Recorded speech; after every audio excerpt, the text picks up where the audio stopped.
We're in the midst. We've been talking about this, a multi-day severe weather risk, and it's something we want to talk with you right now because we've got storm energy this morning, and we've got more to go for a few more days. Guys, it's going to be a pretty exhausting stretch here all the way through the end of the week. So take it, pace yourselves. It's more of a marathon than a sprint. And we have more than 20 million Americans that are in the threat zone for today. Again, we're talking about a level 3 out of 5 alert for severe weather. And this morning, we do have a severe thunderstorm watch. In effect, it's up until 8 a.m. Central Time. So everyone between Minneapolis up towards International Falls and even pushing into Wisconsin, you have that potential for these thunderstorms to produce severe weather, including the strong winds, the tornado potential, and yes, large hail. And we have a line of thunderstorms that is just skyrocketing towards Duluth. I mean, Duluth, you guys have about 45 minutes before you're going to get whacked. It is going to be a significant hit. The whole line has severe thunderstorm warnings, and it's interesting because the Weather Service has done a little bit of a refocus here because, again, this is a line of thunderstorms. It's not an independent thunderstorm that we're tracking. Timing this out looks like it's going to be getting to Duluth in the next 30 to 40 minutes. So it's overnight hours, but if you are somebody that is up watching us, if you have family in the area, you want to make sure that you are aware of that because you're going to experience very strong winds. I mean, this is going to come in. You are going to hear it for sure. Minneapolis is being impacted by thunderstorms behind that main line. Those right now are sub-severe.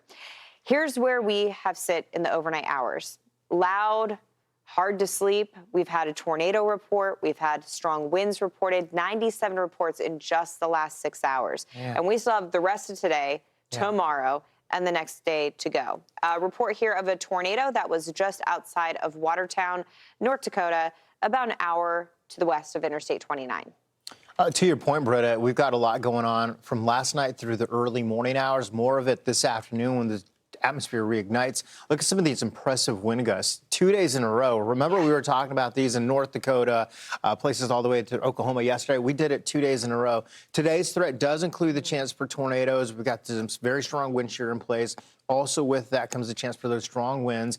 But look at this. EF2 or stronger today, and you've got some major cities. The threat has shifted east just a bit from yesterday, and then tomorrow just a little bit more, which we'll go over in just a moment. But damaging winds a big concern here as well. You will notice that we do have a wind threat for the Northeast. There's going to be so much focus on the upper Midwest today, and rightfully so, because that's where our bullseye is. But we have a lot of viewers right now that are starting their day in the Northeast. Good morning to all of you. Just know that this afternoon, with the heat, with the humidity, a couple isolated storms are possible, and those storms can produce strong winds. But by far, the most destructive storms will be across the upper Midwest. We're talking about hurricane-force wind gusts, to Craig's point, the third day in a row of verifying winds that are well over 75 miles per hour. And, you know, we don't stop there, Britta. We've got that storm risk tomorrow. It's going to be for areas like Chicago, Milwaukee, yet again. You've heard this time and time again. Des Moines, Iowa, Peoria, Illinois, areas to watch as well. Talking about the chance for more in the way of very large hail, damaging winds once again, and tornadoes all on the table yet again as well.